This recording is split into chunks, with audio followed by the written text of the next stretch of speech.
Wow!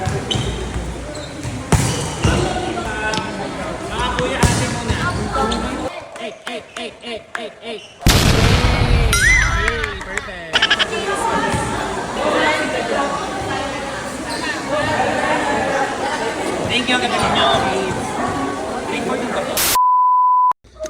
Kakatapos ko lang mag-ayos, may narinig na ako agad sa baba. Tignan natin sila kung sino-sino. Diba, ito sila ka-excited. Oh my God, ang dami nila. Hello guys, this is your Coach Brian again. It's Sunday na, kaya another volleyball training. At first, nangamba pa nga ako at onti lang nagpalista. Na para bang hindi na ako sanay ng onti ang magti-training. Kaya nalungkot talaga ang Coach Brian nyo. Pero boom, nagulat talaga ako at napakarami na palang bata sa court. Kala ko, di nyo na ako love eh. Huy, ang OA mo Coach Brian, di ka gaganon. At nandito pang inaanak ko, nanood siya, si Blight. Kaya naman tara, mag-prepare na tayo at para maumpisahan na. O diba, ganun pa rin sila. Talaga naman nagtatapatan agad. Highs. Ikot na po sa gitna lahat. Tama na po yung bola. Exercise sa loob na ng bola kasi hindi pa kayo nag-stretching. Yan na, unahin na natin first. Ikot na po lahat, ikot na po. Pasok po yung mga mag-training sa labas. Pasok po kayo ng yalo. Sa malaking circle po, mag-stretching tayo.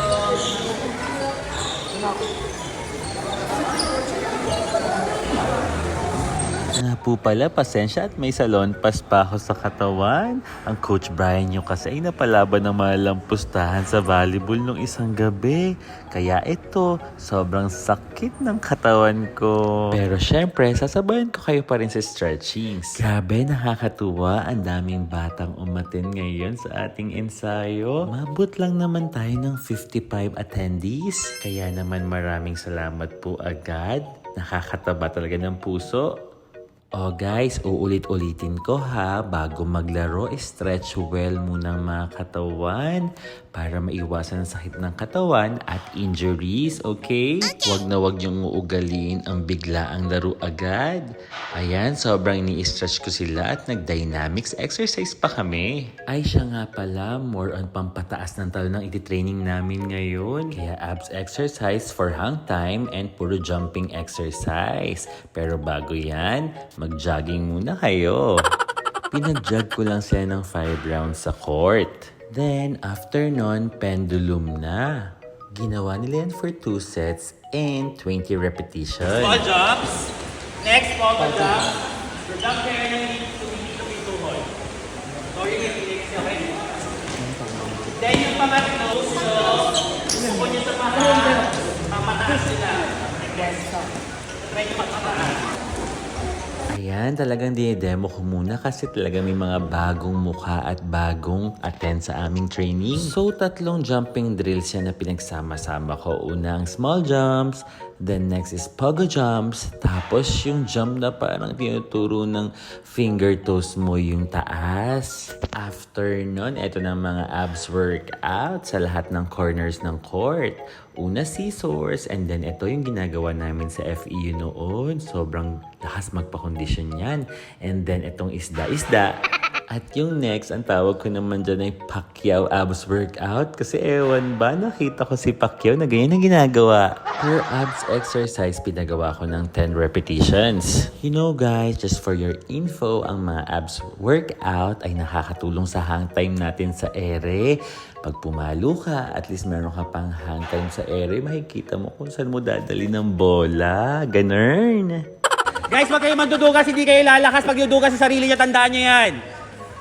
May nakita kasi akong nagbabagal na parang nakakadugas sa countings. Kaya naman ni-remind ko talaga sila ulit na pag nadudugas sila, ay talagang hindi sila lalakas. Kaya never ever do shortcuts in trainings, okay? Dito, hiniwalay ko yung tingin kong beginner sa mga advanced na at developmental. At ipapagawa ko sa kanila ang one hand and controlling the ball. Sa mga beginners, 10 sa right, 10 sa left. Sa mga advanced and developmental naman ay tagti-20.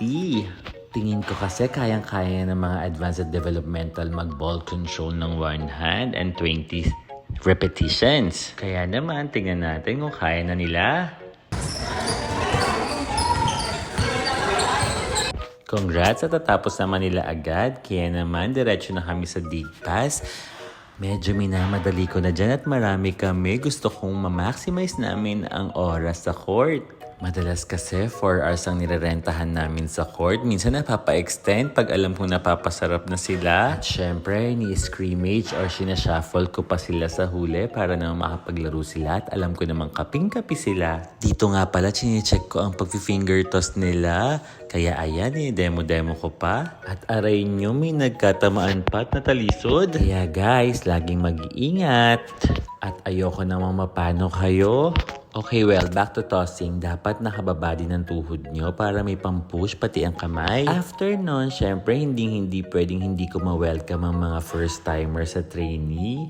Ayan ang ritual namin. Talagang one-man defense.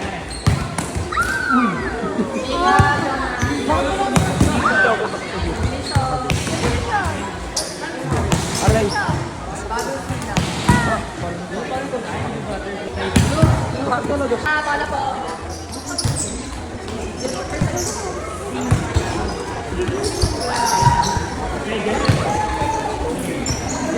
Dagis, bebe. Ay, sorry, Ana.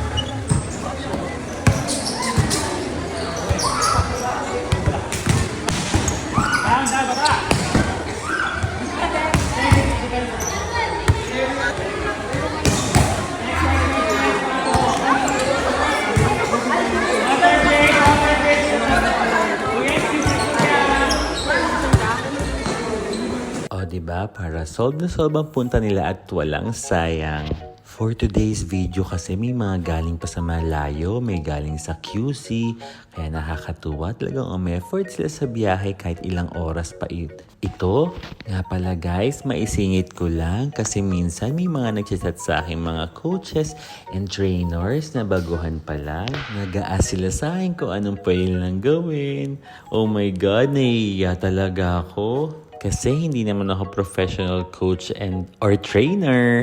Talaga namang ina-apply ko lang yung tutunan ko sa past 20 years kong paglalaro. At yung iba, mga nakikita ko lang din sa social media at sinesearch ko sa YouTube. Pero sa totoo, ang hirap din po kasi explain sa chat kung ano pong pwede nyong gawin. Kaya sana mapanood nyo na lang po ang mga reels ko maigi at gayahin nyo na lang po. At sana may matutunan po talaga kayo. Maraming salamat sa suporta nyo. Yung mga walang ginagawa, pulot po sa gilid ha. Pagka-defense na guys, hulog agad, takbo agad, footwork, gilon. Let's go, defense, takbo, drop ball. Ingat sa kamay, mag-bibigilan, stay lang yung elbows. Ay nag-sign man. Ayan, nagdi-defense drill na kami at tinitest ko ang footworks nila. Kaya long hard ball, tapos tatakbo sila for the drop. Kaya talagang matitense ang pagdidepensa nyo at ang bilis nyo. Tandaan guys, always see kung saan pupunta ang bola and then react. Walang pabagal-bagal at walang pabebe. Laging pupuntahan ang bola. Bawal ang tulala at lutang. Alam nyo ba guys, as a coach and trainer, hindi biro ang pumalo sa maraming kabataan. Kapalit nito ay sobrang body pain. Kaya sana cooperative kayo palagi sa training at ma-appreciate nyo talaga yung ginagawa namin. At i-absorb ang mga tinuturo. Tingnan nyo naman at nakabentusa pa ako dahil nga sa mga body pain. Pero dahil mahal ko kayo, kahit marami kayo, talagang gagawin kong 101% ko. Dito naman nagpapa 3-man defense na ako, so you have to have a teamwork. Talagang bibigay mo sa kasama mo 1, 2, 3, tapos yung pangatlo papunta na sa akin. Ganyan ang 3-man guys. Pero dapat yung last na titira ay talagang mabigay sa akin na maayos na para mahataw ko naman. Kasi sa actual game, importante ang 3 touches para makapalo yung huli. Okay, tapos na tayo sa 3-man. Dito naman tayo sa mga spiking. So, sinanay ko muna sila sa timing. Hindi nilang makuha ang bola sa taas at straight ang kamay. Siyempre, timing and adjustment and hindi kasi perfect lahat ng set. So, pupuntahan mo kung nasan banda yung bola. After ng catching the ball, ayan, power tip naman sila. In preparation sa spiking drills nila, Kaya panoorin natin silang pumalo.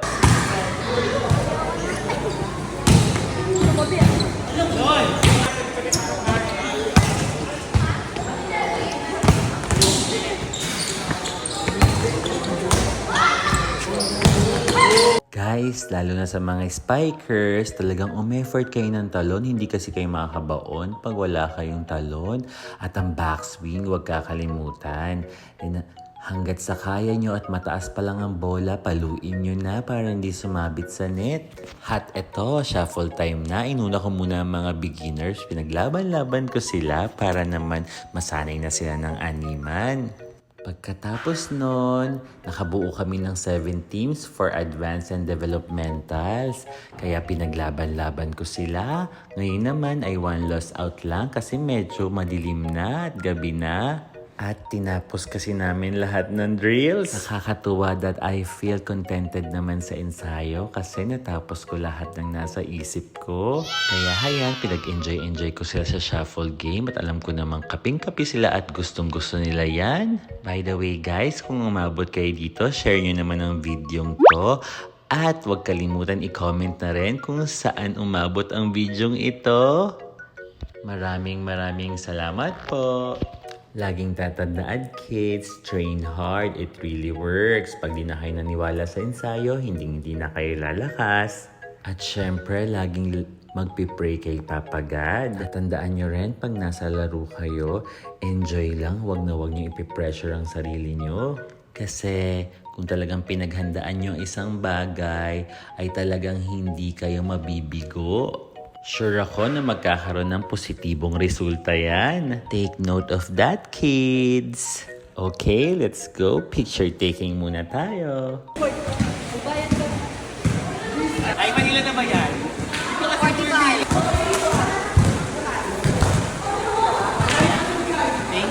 Thank you guys.